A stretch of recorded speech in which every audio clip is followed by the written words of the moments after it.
Muchas gracias a todos los asistentes a esta conferencia de prensa del IPOM válido para junio de este año.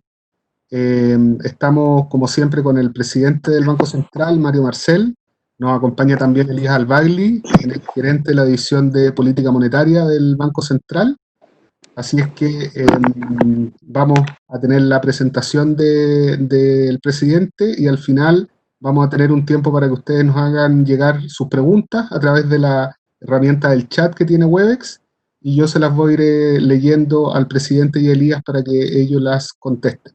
Así que adelante, presidente. Ya estamos reunidos y le agradezco una vez más por el interés en participar en esta conferencia de prensa, incluso a través de estos medios tecnológicos que impiden el contacto más personal. Buenas tardes, hoy hemos publicado el informe de política monetaria de junio, el que acabamos de presentar ante la Comisión de Hacienda del Senado. Los efectos humanos, económicos y sociales de la pandemia del COVID-19 en el mundo han sido devastadores. Su impacto inmediato ha sido severo, su prolongación mayor a la esperada y sus repercusiones de largo plazo aún inciertas. Con ello, el deterioro de la actividad y el empleo en 2020 serán mayores que lo previsto hace solo unos meses. De hecho, en el escenario central del IPOM que hoy presentamos para este año se supone una contracción del PIB mundial de 4,5% que se compara con la expansión de 2,8% que proyectamos en el IPOM de diciembre del año pasado. Destacan las caídas superiores a 8% que esperamos para la eurozona y para América Latina. Esto constituye la peor contracción mundial en los últimos 75 años. Hacia adelante se mantiene un alto grado de incertidumbre respecto a la evolución futura de esta y cómo enfrentarla más efectivamente. Ahí tenemos una gráfica entonces que compara la evolución del crecimiento del PIB mundial para distintos episodios históricos. Tiene el 2020 con la proyección que acabo de mencionar y esta se compara, por ejemplo, con la caída de actividad durante la crisis financiera internacional del 2009, los episodios propios que coincidieron con la Segunda Guerra Mundial y luego la Gran Depresión en los años 30. Todo esto para la economía mundial. El impacto económico que tendrá la crisis sanitaria se deriva del predominio de estrategias de contención basadas en el aislamiento y la distancia social. Cuán estrictas sean, la cobertura geográfica que tengan y el peso de los sectores más afectados serán claves en determinar lo profundo que puede ser la contracción de la actividad. Por lo pronto, estas medidas afectan especialmente actividades intensivas en el contacto interpersonal, como el comercio, algunos servicios personales y el transporte, pero las limitaciones a la movilidad afectan a prácticamente todos los sectores. Clave será también la duración que tendrán, especialmente porque estas restricciones reducen drásticamente los ingresos de las empresas y generan importantes déficits de caja. En ausencia de apoyos externos y crédito, y mientras más se prolonguen las medidas de contención, las empresas pueden verse forzadas a reducir su personal, a ajustar los pagos a otras empresas o directamente ver amenazada su supervivencia, provocando efectos en cadena sobre otras empresas. El efecto de más largo plazo de la pandemia sobre la estructura de la economía depende de las heridas que la actual situación pueda causar en algunos sectores, el tipo de empleo y cómo pueda modificar el comportamiento de las personas. Entonces, la gráfica 2, que es la anterior a la que tenemos actualmente en pantalla, podemos ver cómo se combinan cuatro elementos, la siguiente me refiero, cuatro elementos que determinan las características de esta crisis. Por un lado, la profundidad de la misma, o sea, cuánto es la caída absoluta en la actividad en un momento determinado del tiempo, especialmente en el momento de mayor contracción. Luego, cuánto dura ese periodo contractivo. Tercero, cuál es la velocidad a la cual la economía se recupera en función del retiro de las medidas de control y cuál es el punto hacia el cual finalmente converge la economía. Hasta el momento tenemos relativamente claro la profundidad de la contracción, porque la hemos estado viviendo en estos meses. No tenemos todavía certeza sobre la duración de las medidas de control, ni sobre la velocidad de recuperación. Y probablemente la manera en que se ajuste la economía y cuánto perduren las medidas de distancia social también van a influir sobre el punto de llegada de la economía. O sea, si hay muchos sectores que requieren algún tipo de reestructuración, que tienen que hacerse cargo de mayores costos o requieren mayores inversiones, posiblemente ese punto de llegada pueda ser más bajo. Entonces son estos 4 elementos que se combinan, algunos que más o menos conocemos, por los cuales ya hemos ido pasando, y otros que dependen de variables que vamos a ir resolviendo en el futuro. Y no se van a ir resolviendo, especialmente la duración de las medidas sanitarias restrictivas, no se van a resolver no tienen que ver con la economía, o sea, no están determinadas por la economía, sino que están determinadas por la autoridad sanitaria, ¿no? Entonces, es esto lo que se combina para poder finalmente llegar a una proyección de actividad. Quisiera destacar en este sentido que el primer punto que mencionaba, que es que la profundidad del ajuste ya más o menos lo conocemos y ya hemos pasado por él. ¿Ah? ¿Por qué? Porque si bien sabemos cuánto se contrajo la actividad en abril, aunque no tengamos todavía las cifras de mayo, que recién las vamos a publicar a comienzos del próximo mes, sabemos que mayo probablemente va a ser aún más contractivo que abril, lo mismo que junio. Entonces, este segundo trimestre que está a punto de terminar va a ser el trimestre donde se va a manifestar con más claridad y con más violencia, por así decirlo, el impacto de esta crisis.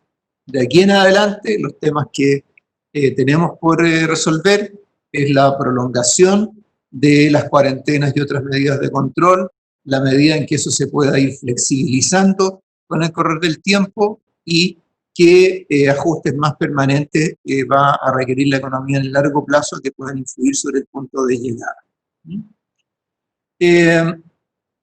La gran cantidad de variables operando al mismo momento y que escapan del ámbito económico ha elevado la incertidumbre, lo que se refleja en la dispersión de las proyecciones de diversos agentes. Afectados por la misma incertidumbre, la realización de proyecciones se ha vuelto especialmente compleja para los bancos centrales. Entonces, tenemos ahí una lámina que muestra cómo distintos bancos centrales han estado comunicando sus proyecciones en las últimas semanas, y podemos observar que muchos de ellos han optado por presentar varios escenarios alternativos, o presentar rangos relativamente amplios de proyección, o simplemente entregar una información de carácter cualitativo.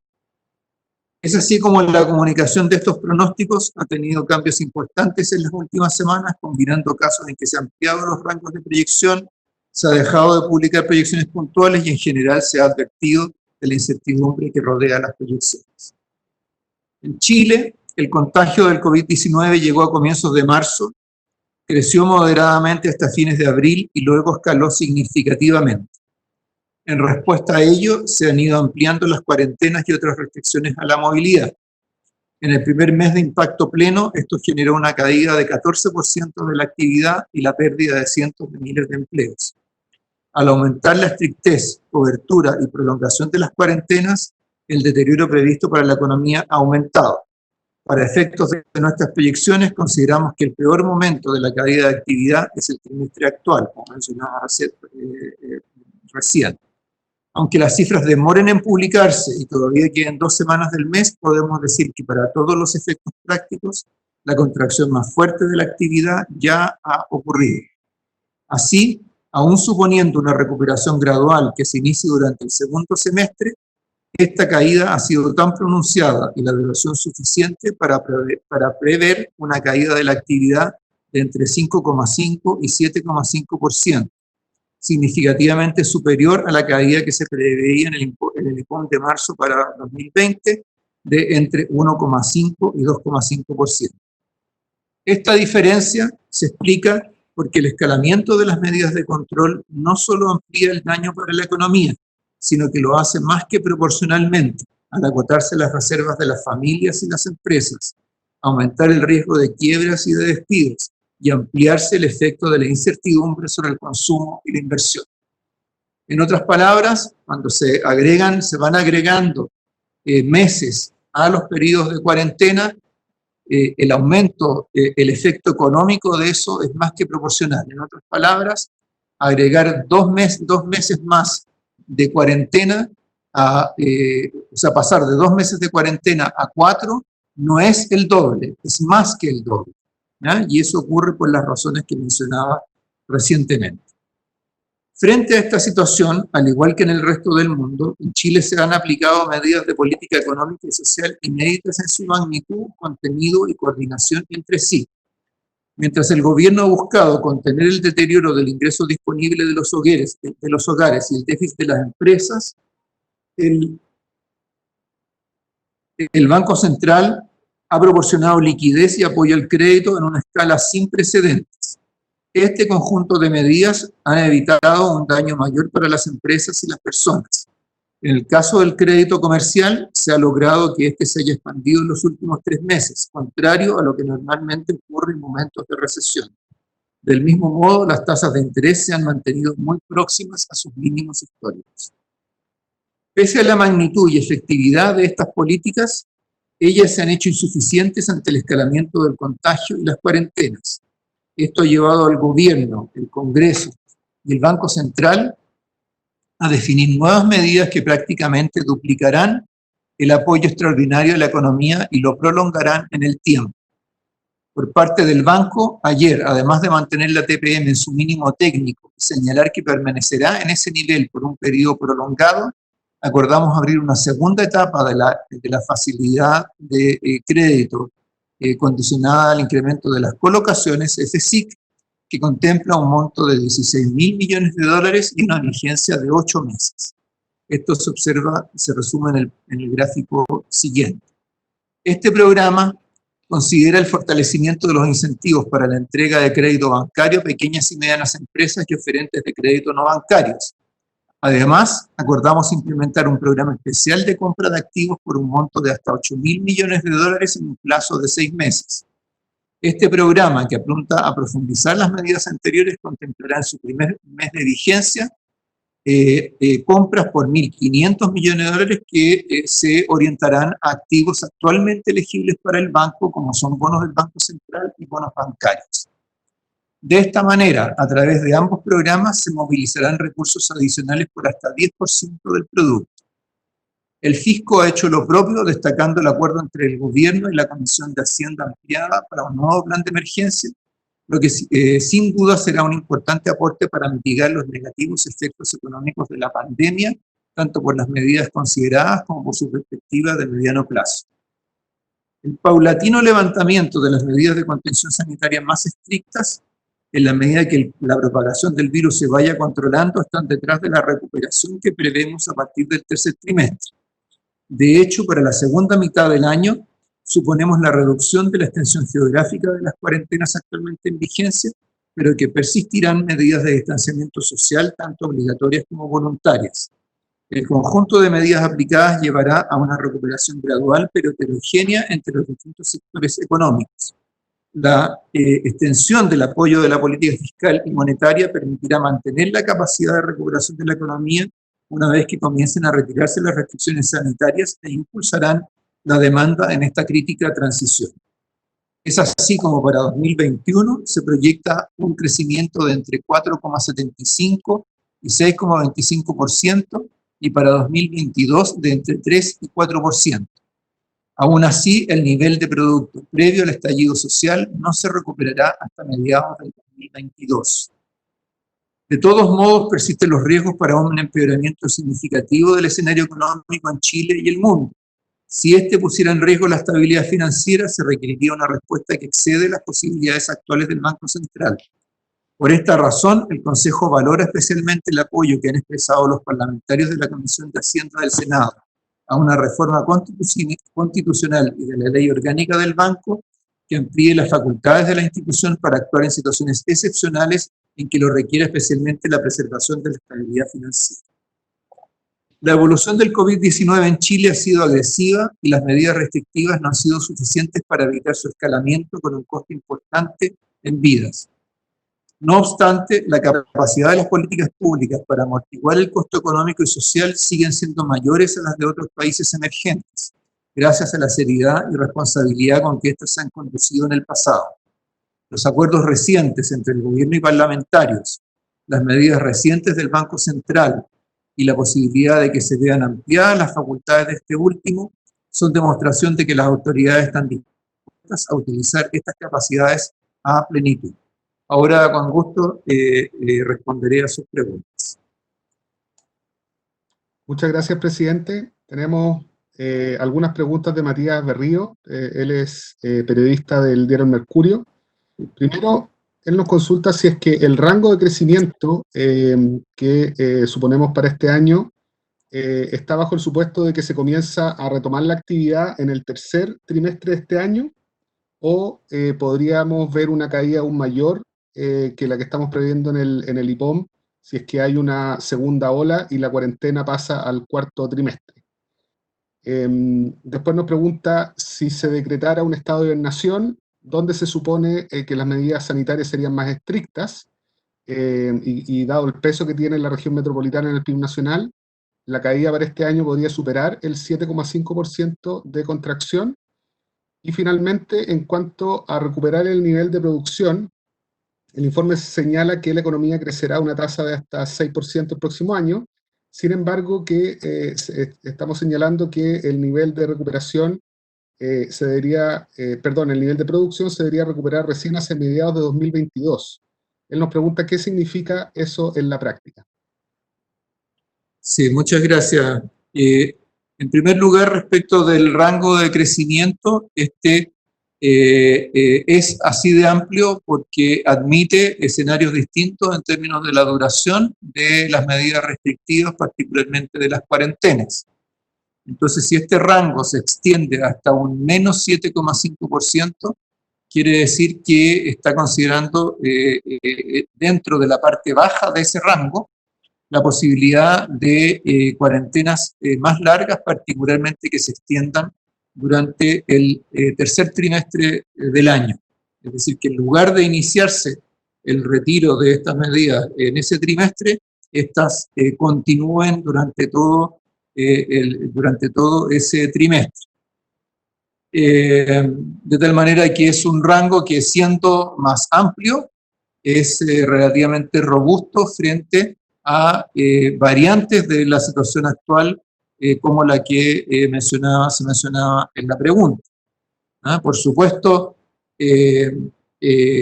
cuarentenas que se prolonguen mucho más, es decir, hasta fines de año, hasta el próximo año, ya corresponden a otros escenarios en los cuales ya es más difícil colocarse porque corresponde a escenarios que no hemos visto hasta el momento en ningún país del mundo. Respecto del llamado estado de hibernación, es difícil dimensionarlo porque en fin, está un planteamiento que ha surgido de un think tank cuyos detalles más prácticos son difíciles de conocer. Entendemos que no está dentro de las decisiones que ha comunicado la autoridad sanitaria hoy día, pero en cualquier caso, por lo menos por la descripción que se hizo originalmente de esto, uno podría suponer que implica una detención de muchas más actividades. Entonces, si tomamos en cuenta los siguientes parámetros, si tomamos en cuenta que las proyecciones, las estimaciones de crecimiento que el banco hizo en el IPOM de septiembre, suponían que por cada mes en que se mantenían las cuarentenas y otras normas restrictivas que estaban en aplicación a comienzos de abril, es decir, cuarentena selectiva, suspensión de clase y algunas otras restricciones a la movilidad, incluyendo los flujos de viajeros internacionales o dentro del país. Eso significaba una pérdida de producto de entre 12 y 15%. Podemos estimar que el tipo de cuarentenas que tenemos hoy día, con una cobertura considerablemente más amplia, que se aproxima a que supera el 40% de la población del país, que afecta a más actividades económicas, que contempla más restricciones a la movilidad, podemos estimar que con eso la pérdida que se produce durante un mes completo de vigencia de esas restricciones es entre 20 y 25%. Por lo tanto, si por hibernación entendiéramos restricciones aún más estrictas que estas que estoy describiendo y que están hoy día en aplicación, tendríamos que suponer caídas de actividad mayores a ese 25%. Ahora, en esas circunstancias, por supuesto, surgen otros temas que no son propios del cálculo económico, temas logísticos, de abastecimiento de la población, etcétera, que me imagino que será lo que las autoridades considerarán al evaluar este tipo de propuestas.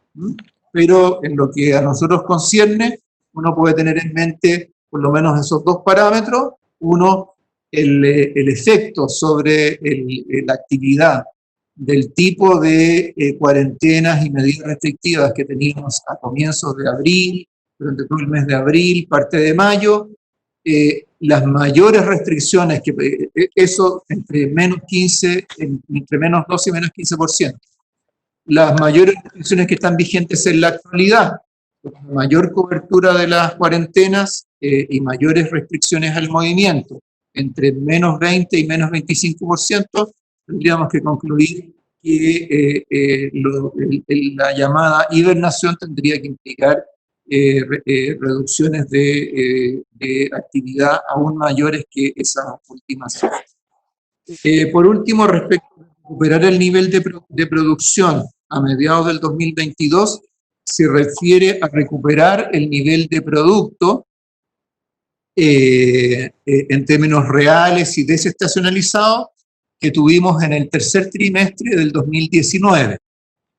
Por lo tanto, esto incluye tanto el efecto de la crisis social durante el último trimestre del 2019, así como el impacto aún mayor de las normas o restricciones sanitarias necesarias para la contención del coronavirus. Entonces, es en el fondo la combinación de esos dos elementos o la combinación de la pérdida de actividad por esos dos factores que lleva a que tome hasta mediados del 2022 recuperar el nivel de producto que existía antes de que todo eso ocurriera. Gracias, presidente. Tenemos una pregunta de Paula Gallardo. Ella nos consulta si es que con la tasa de política monetaria en 0,5% por un horizonte mayor de tiempo, ¿qué se prevé para las tasas de interés en las colocaciones de consumo, comerciales e hipotecarias? Ok. Bien, bueno, o sea, lo que tenemos, la configuración que tenemos hoy día de instrumentos de política monetaria es una tasa de política monetaria en el 0,5%, que hoy día estimamos que es el mínimo técnico de esa tasa. En segundo lugar, una señal de permanencia de la TPM en ese mínimo técnico durante todo el horizonte de proyección, y además medidas de estímulo no convencionales equivalentes a 10% del producto. Esos son los tres elementos que se combinan. Entonces, ¿cómo influye eso sobre las tasas de mercado? Bueno, eso en principio debería apuntar a reducir las tasas de mercado en distintos horizontes, porque por un lado se da la señal de una permanencia de la TPM durante un periodo más largo, y por lo tanto eso debería afectar las expectativas de tasa a 1 año, 2 años plazo, y además se anuncian medidas medidas no convencionales cuya vigencia también se extiende por un periodo prolongado. Por ejemplo, ¿cierto? El FSIC 2 va a entregar préstamos que van por plazos de 4 años. ¿Ah? Y por otro lado, la compra de activos financieros, particularmente de bonos, se aplican a bonos que ya hace un tiempo atrás se definieron en todos los periodos de maduración, es decir, incluyendo bonos de plazos más largos. Entonces, eso debería afectar al conjunto de tasas de mercado reflejadas en la curva de rendimiento. Gracias, presidente. Tenemos algunas consultas de Lina Castañeda. En un segundo. Ella pregunta, ¿en qué basamos la proyección de crecimiento para 2021? Que parece optimista mirando la lentitud que los organismos multilaterales prevén para la recuperación de países avanzados. ¿Percibe el Banco Central una recuperación en B o más que en una U? Y después nos hace llegar otra pregunta, donde dice, ¿aspira el Banco Central a lograr con la reforma constitucional tener facultades para la compra directa de bonos de tesorería en el mercado secundario y también de bonos corporativos? ¿Y cuáles serían las condiciones para operar? Muy bien. Bueno, en primer lugar, en relación a la pregunta de Lina, nosotros en general hemos evitado usar letras del alfabeto para describir la trayectoria de la economía. Más bien a lo que nos hemos referido es hasta dónde el hecho de mantener a las empresas en pie, mantener el vínculo laboral con sus trabajadores, ayuda a que esas empresas puedan reactivarse al mismo tiempo en que se van flexibilizando las medidas de control. Esa es la preocupación que tenemos. ¿Por qué nos preocupa eso? Porque en otras recesiones de otras características, ese periodo de recuperación ha sido muy complejo por el daño que ha producido en la estructura productiva, en el capital humano, en el capital social. Una característica de las crisis más tradicionales, especialmente aquellas que tienen su origen en el sector financiero, es que le cuesta mucho a la economía recomponerse porque hay empresas que ya no funcionan, porque hay canales logísticos que se han desarticulado, porque hay trabajadores que han perdido su expertise por la vía de periodos largos de desempleo, porque se van perdiendo los contactos y el flujo de información en el mercado del trabajo. Entonces, eso es lo que hemos querido reflejar cuando hemos hablado de la capacidad de recuperación de la economía. Entonces, eso por un lado, desde el punto de vista cualitativo y por qué evitamos referirnos a las letras. Por otra parte, ¿qué factores hay que pueden contribuir? Perdón, en segundo lugar, tenemos que tener claro un tema, llamémosle mecánico, estadístico, que es el hecho de que cuando las economías comienzan a recuperarse, aun cuando esto sea a una velocidad relativamente moderada, es muy importante contra qué se están comparando.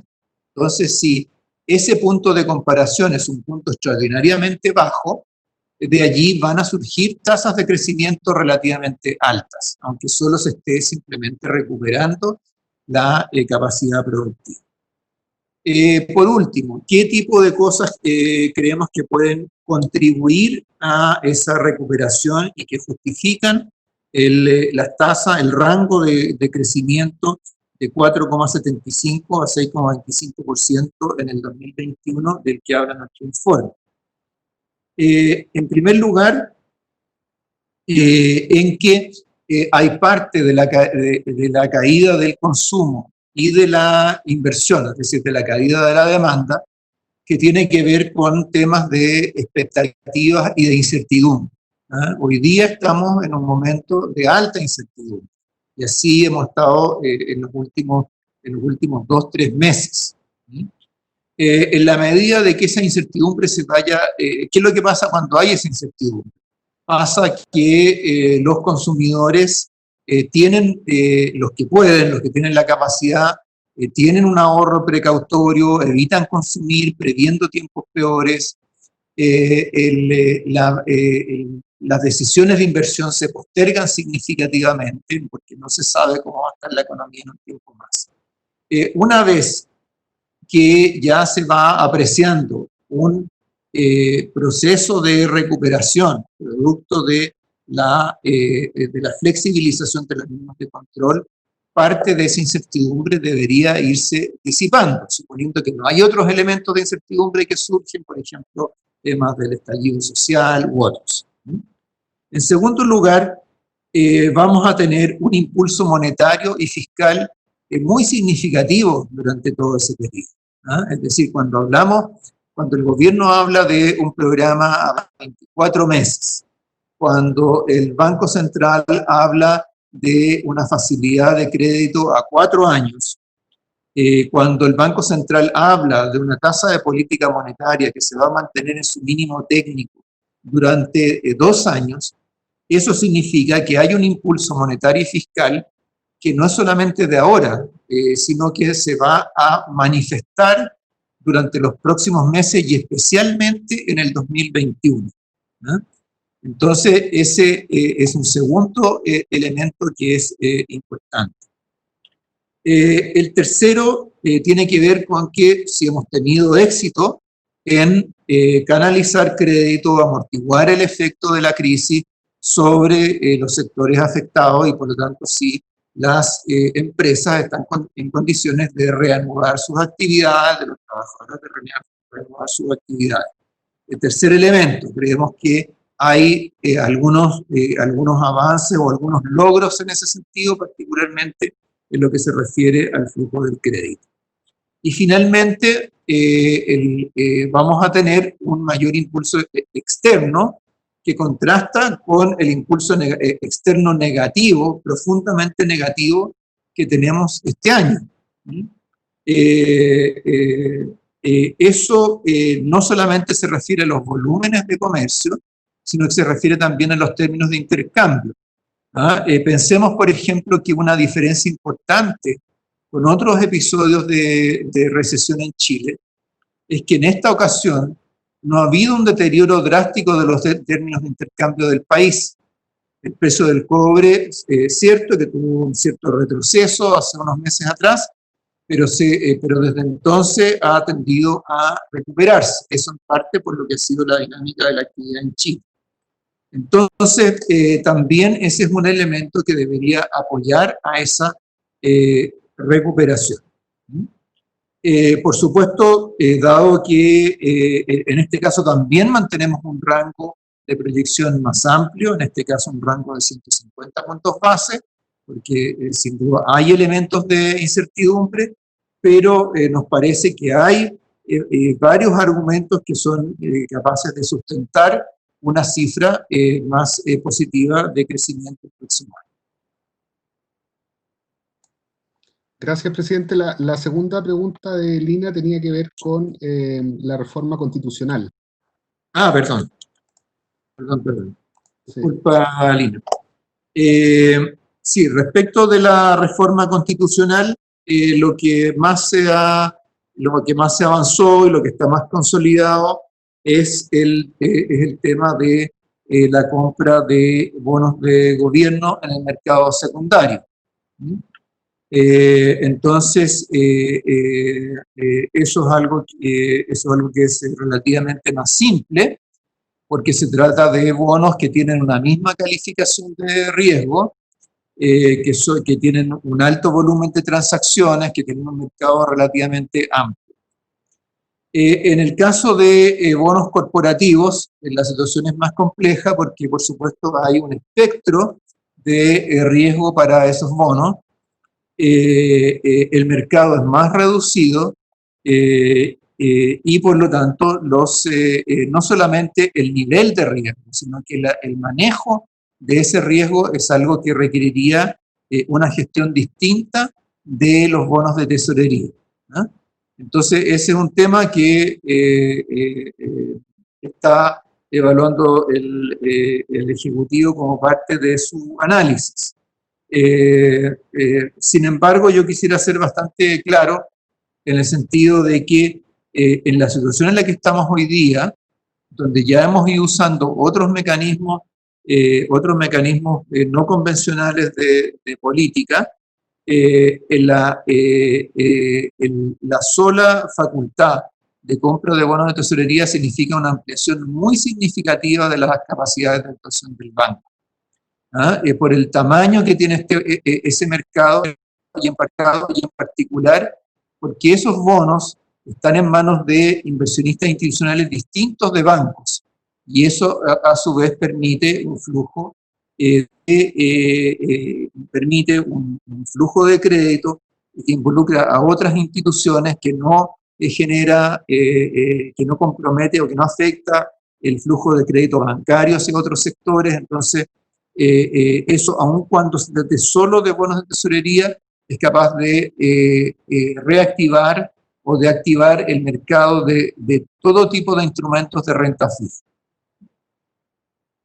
Pero como señaló el presidente de la Comisión de Hacienda, el gobierno tiene el compromiso de mandar un proyecto en un plazo relativamente breve, así que ahí muchas de estas dudas podrán satisfacerse, no solamente con el contenido de la reforma constitucional, sino que con la reforma a la ley orgánica del banco, que va también a resolver varios temas operativos respecto de cómo se procedería cuando se decida realizar este tipo de operaciones. Gracias, presidente. Nos han llegado algunas preguntas relacionadas al empleo. Primero, ¿cuál sería la explicación de por qué se va a demorar tanto en recuperar el empleo asalariado? Y después nos llega una pregunta que dice, ¿a cuánto llegaría el desempleo si los inactivos, potencialmente activos, se incorporaran a la fuerza de trabajo de una sola vez? Sí. A ver, lo que pasa, voy a partir por lo último porque creo que ayuda a entender un fenómeno que no ha sido muy discutido hasta el momento.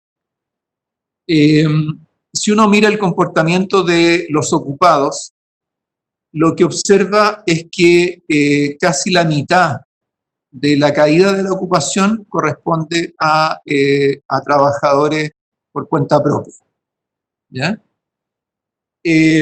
Eso está ocurriendo porque, en principio, uno puede suponer que es porque simplemente las propias restricciones a la movilidad, las cuarentenas, impiden que esas personas puedan salir a desempeñar su actividad. Por esa misma razón, uno puede suponer que en la medida que esas restricciones se vayan flexibilizando, también probablemente ese sea el primer grupo que recupere su nivel de ocupación. Entonces es difícil plantearse la pregunta de qué es lo que pasaría si es que esas personas se incorporan en la fuerza de trabajo, porque en el fondo esas personas están saliendo de la fuerza de trabajo más o menos por las mismas razones o por las razones inversas por las que pueden entrar. Es el mismo fenómeno que los está afectando. En otras palabras, si no existieran las restricciones que hoy día impiden que estos puedan salir a trabajar, muchos de ellos estarían ocupados, no estarían desocupados. Entonces no podemos imputar esa diferencia a la tasa de desocupación. Y de hecho parte de la contrapartida es lo que ocurre con la inactividad, que se refiere a trabajadores que no están buscando activamente empleo. Eso también creo que ayuda a responder a la primera pregunta, respecto de la recuperación del empleo de los trabajadores asalariados.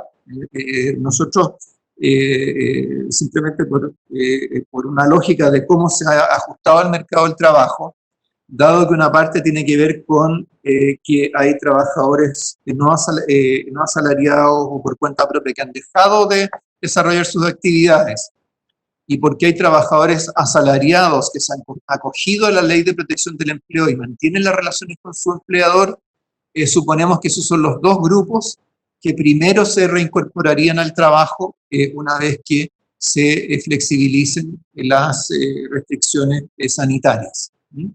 Entonces, una cosa en el fondo es el espejo de la otra.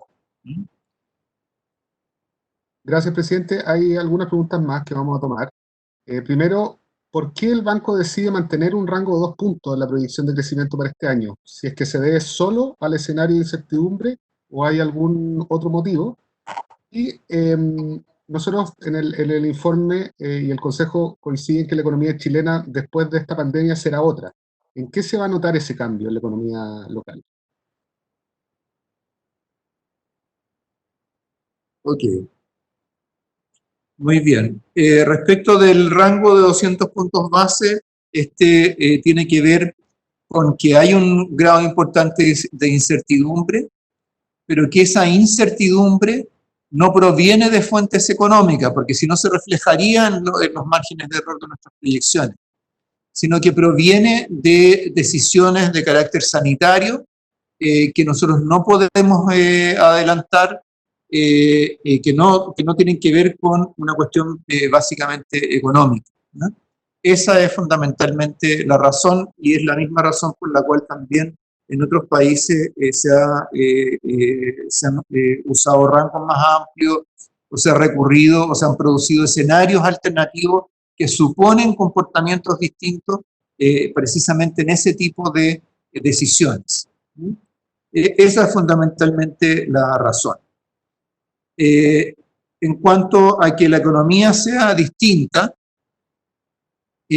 bueno, es evidente de que en este periodo las actividades que se han visto más afectadas son las actividades en las cuales hay un mayor contacto interpersonal, es decir, el comercio, la educación, el transporte, los restaurantes, los hoteles. Esas son las actividades que se han visto más afectadas por las restricciones sanitarias y la distancia social. Entonces,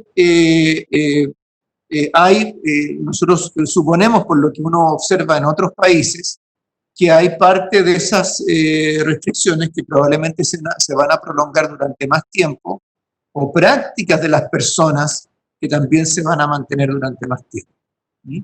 Eso no significa que se mantengan para siempre, ¿ah?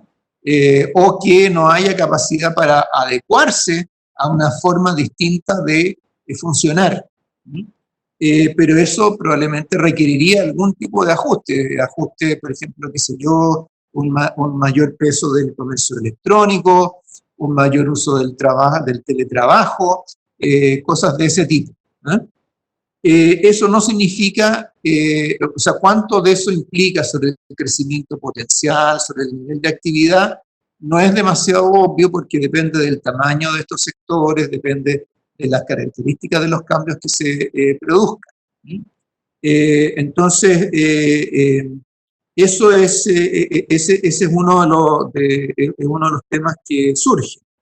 Por supuesto, hay otros temas que están más ligados a las políticas públicas, por ejemplo, en la importancia de la salud pública, no en el sentido de pública de que pertenece al sector público, sino que al sentido del control epidemiológico, a las vacunas, etcétera, al rol de los distintos segmentos del sector de la salud que van a cambiar. En fin, hay muchas cosas de ese tipo. Ahora creo que es un poco temprano para entrar en detalle o cuantificar estos efectos, porque el peso de algunos de estos sectores no es tan grande en la economía y porque muchas veces las empresas y el ser humano tienen una capacidad de adaptación superior a la que uno se imagina. Entonces, creo que esta es un desafío, pero quizás es un desafío que viene un poco más adelante y que, y que abarca a entidades que son mucho más amplias que solo el Banco Central. Gracias, presidente. Vamos a tomar las 3 últimas preguntas en función del tiempo. Una tiene que ver con un tema que trató hace algunos minutos, si es que cuál es la disposición que tiene el Banco Central para comprar bonos de empresas, de incluirlo dentro de estos activos que podría comprar el banco. Hay otra pregunta que hace relación con qué podría pasar con el tipo de cambio si es que enfrentamos una segunda ola de contagios y cómo eso podría pegarle a la inflación local en Chile. Y por último, una pregunta de Miriam Leiva, y ella dice: quedó la sensación entre algunos parlamentarios sobre que esta crisis tendrá efectos parecidos a los de la crisis de los 80. ¿Es correcta esa lectura? Eso es lo que quisimos decir porque es una luz bastante roja. Esa sería la Perdón, pregunta. me repite el segundo punto que estaba aquí anotando.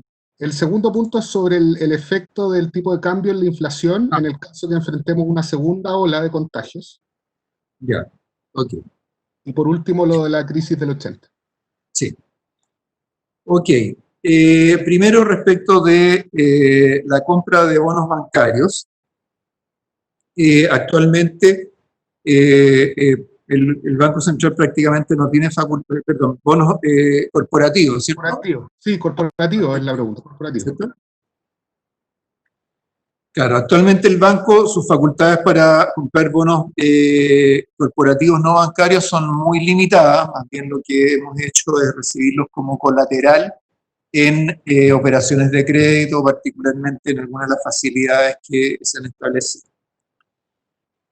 Respecto de la posibilidad de que se modifique las normas constitucionales y legales que permitieran la compra de bonos corporativos, en primer lugar lo que tendríamos que asegurar es que eso preservara el patrimonio del banco, y en segundo lugar que no se prestara para discrecionalidad en decisiones que tienen que ver con el futuro de ciertas empresas. ¿Por qué? Porque los mandatos del banco son los de preservar la estabilidad financiera y una inflación baja y estable. Entonces, si uno quiere preservar la estabilidad financiera, lo que tiene que hacer es actuar sobre el mercado de bonos, no sobre bonos de determinadas empresas.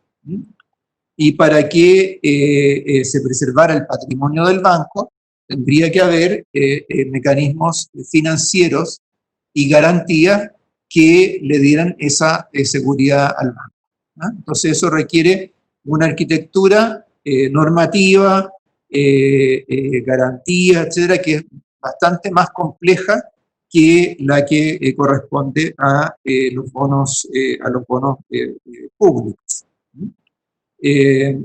Por supuesto, siempre esto tendría que ser en el mercado secundario, igual que en el caso de los bonos públicos. Respecto del tipo de cambio, el tipo de cambio, la verdad es que, como sabemos, responde a muchas variables. En lo fundamental, lo que nosotros nos preocupamos es que el tipo de cambio responda a sus determinantes fundamentales. Durante este periodo hemos tenido ciclos en el comportamiento de uno de esos fundamentales, que es el valor del dólar a nivel internacional, que a su vez tiene que ver con cuáles son las percepciones de riesgo, qué es lo que se observa en la economía de Estados Unidos.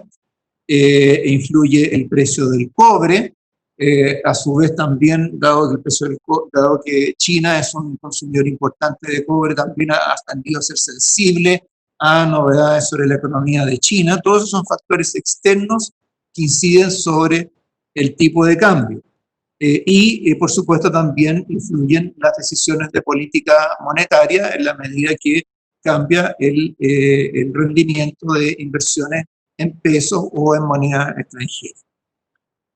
Hasta el momento, el impacto de las variaciones del tipo de cambio, que han sido, por supuesto, bastante importantes en los últimos 8 meses, excepto el periodo de mayor volatilidad posterior durante la crisis social, excepto eso, el tipo de cambio ha tendido a responder a sus fundamentales, ha reducido su volatilidad, no ha ejercido una gran presión sobre la inflación y tampoco ha generado desequilibrios financieros dada la baja exposición al riesgo cambiario que tenemos en Chile.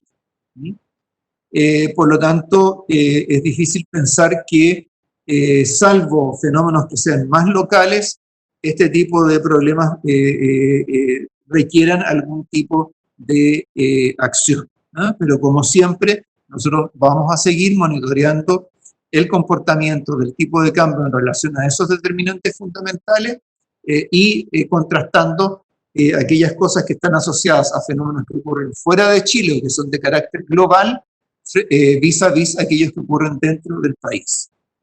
Finalmente, respecto de la comparación con la crisis de los 80, mencionaba yo en la respuesta a las preguntas de los senadores que la crisis de los 80 nos sirve mucho más para hacer contrastes que para hacer similitudes.